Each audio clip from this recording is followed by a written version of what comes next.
Assalamualaikum warahmatullahi wabarakatuh. Perkenalkan, nama saya Fatih Zaidan Akil dengan NIM 22030151124. Saya dari kelas 3B dengan jurusan Teknik Informatika. Pada saat ini saya ingin menjelaskan materi tentang Open System Interconnection atau disingkat dengan OSI, Seven Layer Model.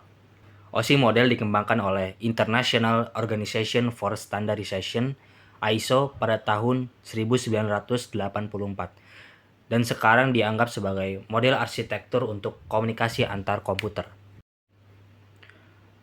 OSI model membagi seluruh tugas menjadi 7 tugas yang lebih kecil agar mudah dikelola.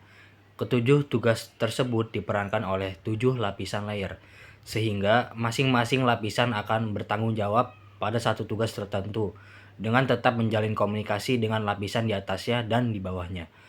Setiap layer bersifat mandiri, sehingga tugas yang diberikan setiap lapisan dapat dilakukan secara independen. OSI, singkatan dari Open System Interconnection, adalah model referensi yang menggambarkan bagaimana informasi dari aplikasi perangkat lunak di satu komputer bergerak melalui media fisik ke aplikasi perangkat lunak di komputer lainnya. OSI Layer Model memiliki beberapa manfaat, di antaranya yang pertama, standarisasi komunikasi. Model OSI membantu dalam membuat standar komunikasi yang memungkinkan perangkat dan perangkat lunak yang berbeda untuk berinteraksi dengan mudah. Yang kedua, pemahaman struktur jaringan. Model OSI mempermudah pemahaman tentang bagaimana data bergerak dalam jaringan dengan membaginya ke dalam lapisan-lapisan yang terpisah. Yang ketiga, pemahaman struktur jaringan. Ketika terjadi masalah dalam jaringan, model OSI membantu para administrator jaringan untuk lebih cepat mengidentifikasi lapisan mana yang bermasalah. Yang keempat, desain dan pengembangan jaringan. Model OSI membantu dalam perencanaan, desain, dan pengembangan jaringan.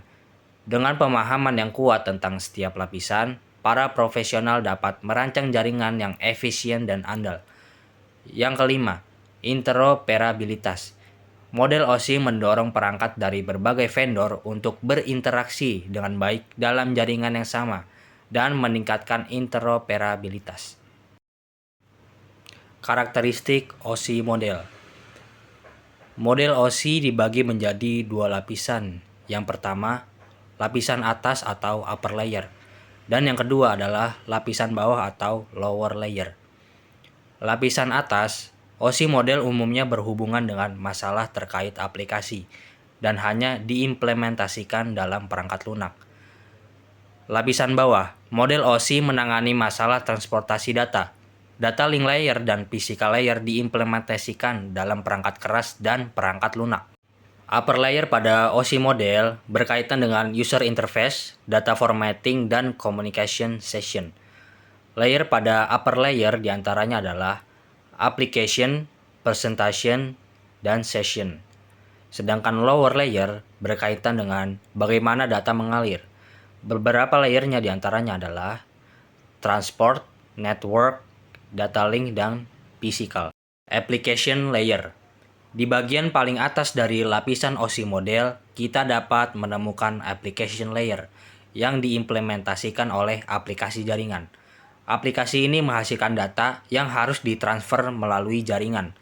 Lapisan ini juga berfungsi sebagai jendela bagi layanan aplikasi untuk mengakses jaringan dan untuk menampilkan informasi yang diterima kepada pengguna. Presentation layer. Presentation layer biasa juga disebut dengan translation layer. Data dari application layer diekstraksi di sini dan dimanipulasi sesuai format yang diperlukan untuk dikirim melalui jaringan. Fungsi dari lapisan ini adalah translasi, misalnya ASCII ke ABCDIC. Selanjutnya, enkripsi atau deskripsi. Enkripsi data menerjemahkan data ke dalam bentuk atau kode lain. Data terenkripsi dikenal sebagai cipher text, dan data yang dideskripsi dikenal dengan teks biasa. Nilai kunci digunakan untuk mengenkripsi serta mendeskripsikan data. Selanjutnya ada kompresi. mengurangi jumlah bit yang perlu ditransmisikan pada jaringan. Session layer. Session layer bertanggung jawab untuk pembentukan koneksi, pemeliharaan sesi, autentikasi, dan juga memastikan keamanan. Fungsi dari lapisan ini adalah yang pertama, mengelola dan mengontrol sesi komunikasi antara dua perangkat. Yang kedua, menyediakan metode untuk memulai, mengelola, dan mengakhiri sesi komunikasi. Yang ketiga, dalam beberapa kasus, memastikan pemulihan sesi setelah gangguan komunikasi. Transport layer. Pada layer transport bertugas untuk yang pertama, memecah data menjadi segmen data yang lebih kecil untuk pengiriman.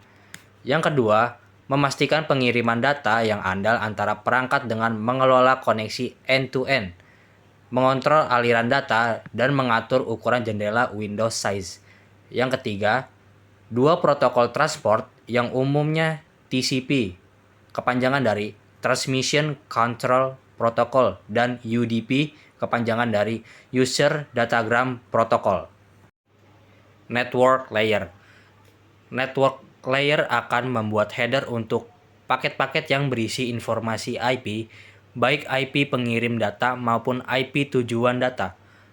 Pada kondisi tertentu, layer ini juga akan melakukan routing melalui internet working dengan menggunakan router. Data link layer berfungsi untuk menentukan bagaimana bit-bit data dikelompokkan menjadi format yang disebut sebagai frame.